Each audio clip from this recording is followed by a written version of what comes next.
Hey, what's good, yo? Welcome back to another video. In this video, we'll be going over the two undrafted wide receivers that the Texans signed. The first one being UCF wide receiver Marlon Williams and Missouri wide receiver Damon Hazelton.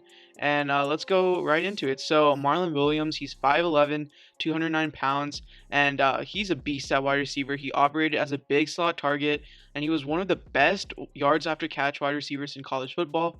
He was described as being tough through contact and deceptively shifty, and he had an amazing 2020 season with 71 catches, 1,037 yards, and 10 touchdowns in just 8 games. So that's really good.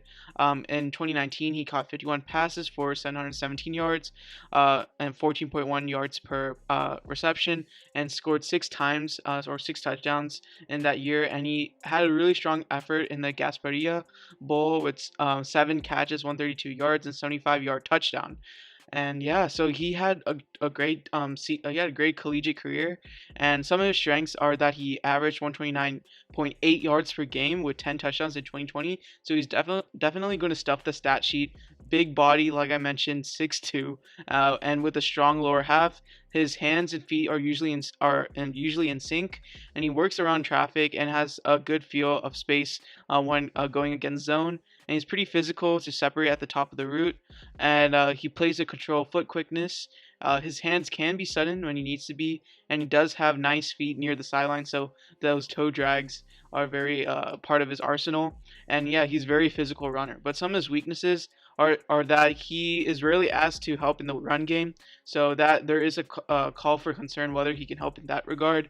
And he does take some gradual out of turns, and he allows the safety to jump his route, and he does take some business decisions into traffic, meaning that he's not as super aggressive trying to make it that contested catch. So that is an issue. You always want a guy who's willing to kind of put themselves out there, really try to make a play. And so, but yeah, and he also doesn't have no second gear burst when the ball goes up. So it's kind of like a constant speed, not trying to kind of like doesn't speed up when necessary. So that's kind of an overview on Marlon Williams. A lot of UCF people are telling me that he's going to be a beast, and yeah, he was projected to be a round 7 pick or undrafted free agent. So pretty cool that we got him. And the next wide receiver that we got is Damon Hazelton. He's 6'3", 206 pounds. So again, another big body wide receiver. It seems like Nico Collins, Marlon Williams, Damon Hazelton, all big body receivers that are pretty. So that's kind of like what we've been lacking in the past since losing D-Hop. In a sense, we didn't really have that big body receiver, but now we do. So after his freshman campaign, he decided to take his game to Virginia Tech to be closer at home and play against Power 5 conference competition. And he did sat out the 2017 season as a transfer redshirt, but then he exploded onto the scene as a second-team All-ACC selection as a sophomore, leading Virginia Tech with 51 catches for 802 yards, 15.7 yards per reception, and 8 touchdowns in 13 games or 9 starts. And he also returned punts that season, and he was considered an honorable mention and All-ACC pick in 2019 with 31 catches, 527 yards, and a team high of 8 touchdowns in 11 games with 9 starts. And he decided after the season to find another place to play for the 2020 season, choosing the Missouri Tigers, and he started 4 of his 9 games in 2020. And yeah, so that's the overview on Hazelton. He has the size, like I mentioned, and wingspan to garner attention from like scouts, and so that's kind of why what drew Casero to sign him, I guess. And his Missouri tape wasn't that bad, but it wasn't as good as his Virginia Tech tape. So but that sample size in Missouri wasn't that big, so I guess that's understandable from a production standpoint. And he can win jump balls with his catch radius and leaping ability, but also has the strength and length to create separation in the red zone or in tight quarters. He's not sudden or fast, but he has some skill in moving past press to get himself into the route with decent timing, and he does have a shot to make the roster if he can be consistent enough. So yeah, so some strengths: he does have some nice hands and feet to get by. He has attentive feet when he's by the sideline, so another guy who pretty good at dragging his toes.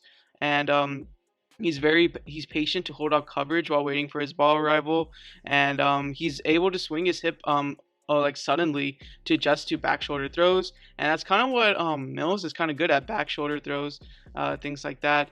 And yeah, he's good at his length to create separation. So he has modest separation, but some weaknesses are that it's kind of hard for him to predict how he'll do against NFL coverage. And there is a concern of the number of drops that he has, so it kind of makes it hard for a QB to trust him.